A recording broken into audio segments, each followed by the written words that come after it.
എന്തൊക്കെയാണ് സ്കൂളിലൊക്കെ നടക്കുന്നത് ആഘോഷത്തിന്റെ ഒക്കെ പേരിൽ എനിക്ക് ഇതും പലരും വിട്ടുന്നു. സ്കൂളിലൊക്കെ നടക്കുന്ന സംഗതികൾ പെൺകുട്ടികൾക്കൊന്നും ഒരു ഹയാവും ഇല്ലാതെ അറിയാത്തോണ്ടാണ്. ഇപ്പൊ നമ്മളിപ്പോ ഇങ്ങനെ ഒരു ഖുർആന്റെ വെളിച്ചും തണലും ക്ലാസ് ഒന്നും ഇല്ലെങ്കിൽ നമുക്കും ഇപ്പൊ അതൊന്നും വലിയ ഭാരമായിട്ടൊന്നും തോന്നൂല. നമ്മളിതിലൊക്കെ ഭാഗവാക്കായിട്ടുണ്ടാവും. നമ്മൾ അവരൊന്നും ആക്ഷേപിക്കല്ല, ഗുണകാംക്ഷയോടെ പറയണം. ഓൽക്കത് അശ്രദ്ധയാണ്, ഓൽക്കത് മനസ്സിലാണില്ല. എന്താ ഒരു എന്നോട് ചോദിച്ചു ഇപ്പൊ ഈ കുട്ടികളൊക്കെ ഓണത്തിനൊക്കെ സാരിയും അതിന്റെ സാരി എന്താ സെറ്റ് സാരിയോ വെള്ളിയാഴ്ചയാണുള്ളത് ഞാൻ കണ്ടത്. ആ വെള്ളിയാഴ്ച ഞാൻ കൊത്തുപഞ്ഞ് പോയി നോക്കുമ്പോൾ ബ്ലോക്കിന്റെ അങ്ങേയറ്റത്തെ ബ്ലോക്ക് വണ്ടിയൊക്കെ കാല് കടഞ്ഞിട്ട് വണ്ടി ഓട്ടോമാറ്റിക് ആക്കേണ്ടിരുന്നൊക്കെ തീരുമാനിച്ചതെന്നാണ്. അങ്ങനെ പോകണേ ഈമാനോടെ പോട്ടെ. ഒരു സാരി എടുക്കാനൊക്കെ പോണ ഈമാനാണെങ്കിൽ തെറിച്ചാ പോണ എന്താ പറയാ ജലദോഷം പിടിച്ച പോലും എന്നാ അങ്ങോട്ട് പോട്ടെ, ആ വിശ്വാസം കൊണ്ട് പോട്ടെ എന്നൊക്കെ പറഞ്ഞാല് അത് ഈ പറയുന്ന മൂല്യന്മാരുള്ള ഇറക്കാണേക്കാളും ചിലപ്പോൾ പറഞ്ഞിട്ടുണ്ടാകുക. അല്ലെങ്കിൽ ആ പറച്ചിലോട് കൂടെ തന്നെ ആള് മുർത്തതാവും. അങ്ങനത്തെ ഒക്കെ വർത്താനങ്ങളാണ് പറയണത്. അപ്പൊ ഈ വർത്താനാണ് അപകടം. എന്നമാർക്ക് അതൊക്കെ ശരിക്കും കുട്ടികൾക്ക് പറഞ്ഞു കൊടുക്കണം. അതിനിപ്പോ മൂല്യരും കാലിയൊന്നും വേണ്ടല്ലോ, അവനാന്റെ പെരി അവനോ പറഞ്ഞാൽ മതി. പെരിന്നാണല്ലോ ഈ വരുന്നൊക്കെ, ഈ ആണുങ്ങളൊക്കെ ഉള്ള പെരിന്നാണല്ലോ, ഈ വാപ്പാര മക്കളൊക്കെ തന്നെയാണല്ലോ.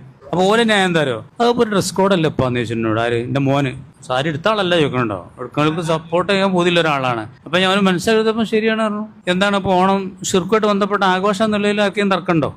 എന്നെ പൂക്കളിടുന്നത് പൂക്കളെ തൃക്കാക്കരയാണല്ലോ ഈ വാമന ദൈവത്തിനുള്ള ക്ഷേത്രം ഉള്ളത്. അങ്ങോട്ട് പോണതിന് പകരം ഇവിടെ പൂക്കളം ഇട്ടിട്ട് മൂർത്തികളൊക്കെ വെക്കുന്നുണ്ട്. അതിനാണ് ഈ പൂക്കളം. അപ്പൊ ഒരു ഷിർക്കുമായിട്ട് ബന്ധപ്പെട്ട ഉത്സവം എന്നുള്ളതിൽ തർക്കമില്ല. അപ്പൊ നമുക്ക് അതിനുള്ള നിലപാട് എന്താ വെച്ചാല് നമ്മളെ ഫുഖാക്കള് ഇമാമിങ്ങൾ പറഞ്ഞത് അതിൽ വിശ്വസിക്കാൻ പാടില്ല, അതിനോട് തുല്യമാകാനും പാടില്ല, അതിനോട് യാതൊരു മുഷാബത്തും കൽപ്പിക്കാതെ അതിൽ പങ്കെടുത്തോണ്ട് ഒരു ചോറ് വെച്ചോണ്ടൊന്നും കുഴപ്പമില്ല എന്നുള്ള മസലക്കുണ്ട്. ഇത് തുല്യമാകലല്ലേ? ഈ പൂക്കളടലും ഈ സാരി എടുക്കലൊക്കെ തുല്യമാകണ വിഷയമല്ലേ? അപ്പൊ അത് ഹറാമാണ്. അത് പറഞ്ഞപ്പോ എന്റെ മോനോട് നിന്നു. അങ്ങനെ നിങ്ങൾക്ക് പറഞ്ഞെടുത്തൂടെ? അപ്പൊ അതൊന്നും പറയേണ്ട ആവശ്യമില്ലല്ലോ. കിട്ടുന്ന ചാൻസിലൊക്കെ പറഞ്ഞു കൊടുക്കേണ്ട കാര്യങ്ങൾ പറഞ്ഞു കൊടുക്കണം. തടയേണ്ടത് തടയണം, നന്മ ഉപദേശിക്കണം, തിന്മ തടയണം. അത് ഈ ഉമ്മത്തിന്റെ ഒരു ഐഡന്റിറ്റിയാണ്. അത് നാവുകൊണ്ട് പറ്റുമെങ്കിൽ നാവുകൊണ്ട് പറയാ, കൈയോണ്ട് പറയേണ്ടടുത്ത് കൈയോണ്ട് എന്താക്കുക തടുക്കുക.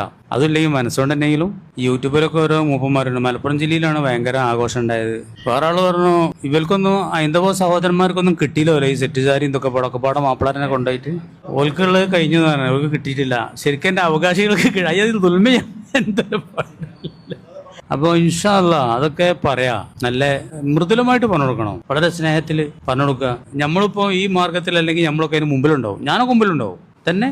ഞാനിപ്പോൾ ഈ മേഖലയിലൊക്കെ ആയതുകൊണ്ടല്ലേ, അല്ലെങ്കിൽ ഞാൻ എന്താ നാട് തെറിച്ചോണം കാണണ്ടൊക്കെ ചോദിക്കണ അതിലേക്ക് ഞാനൊക്കെ ഉണ്ടാകാതെ എനിക്ക് തോന്നുന്നത്. സ്കൂളിപ്പോൾ വളരെയധികം അനർത്ഥങ്ങളും സംഗതികളും